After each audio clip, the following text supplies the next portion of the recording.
Christianity, it's been a custom for the ages. Founded on the Bible, a book filled with pages and pages of story with people like us that have been made courageous, from a man named Jesus Christ who is said to have paid our wages. Wages of death, and could be washed away with the decision to accept Him into our hearts and to call ourselves a Christian. But I believe if Jesus Himself were to look at most of us Christians, He would undoubtedly see that we aren't really living out His initial vision.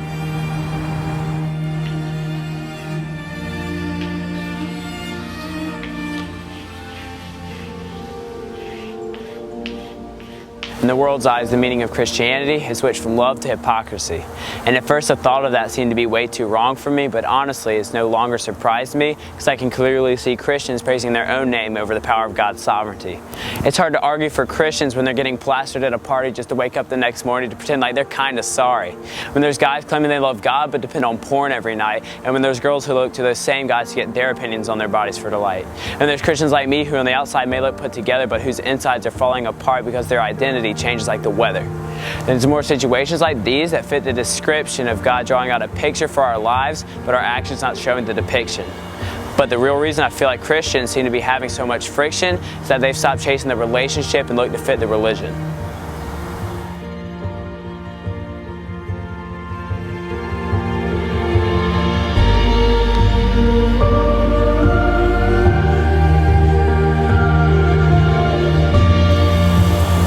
We live in a world today where Jesus and religion have morphed to mean the same thing, but back in His time, you could have been murdered for making such a claim because He was seen by the holy leaders as a reckless and God-defying man. But what's ironic is those same righteous men called for nails to be driven into His hands. And get this, at the end of the day, they thought they were the ones who were following God's plans. I mean, come on. How heartless and naive does one have to be to claim righteousness and then crucify anyone, much less our one almighty King? But at the end of the day, I can kind of understand it because just like in modern times, religion masked God's light and stole their love like a bandit. You taught me the courage of stars before you left. How light carries on endlessly, even after death, with sureness of breath. You explain the infinite. Because religion turns us into some holy politicians, giving us this fake look like good works will keep us holy enough to live that Christian tradition. But if we mess up those good works, we've fallen out of the grace of God's glory, and you best believe He's sitting in heaven just waiting to judge you on your story.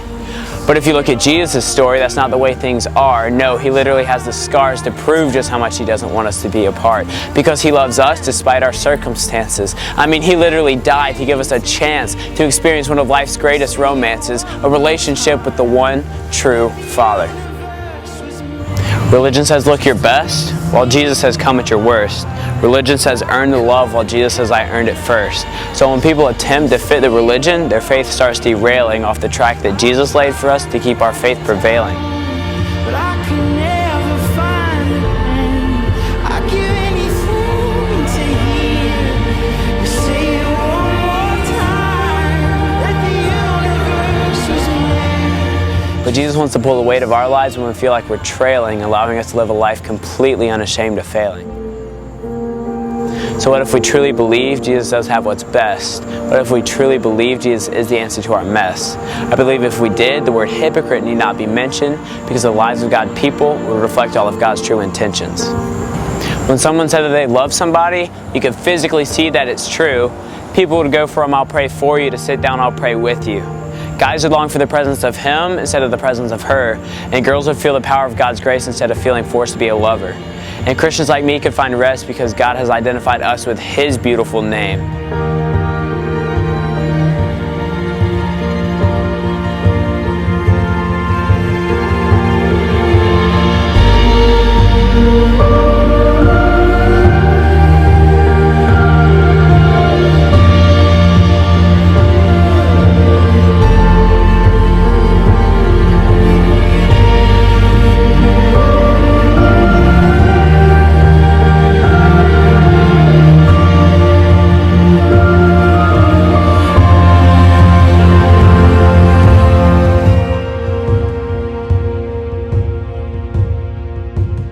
So my question for you is, if you truly believed,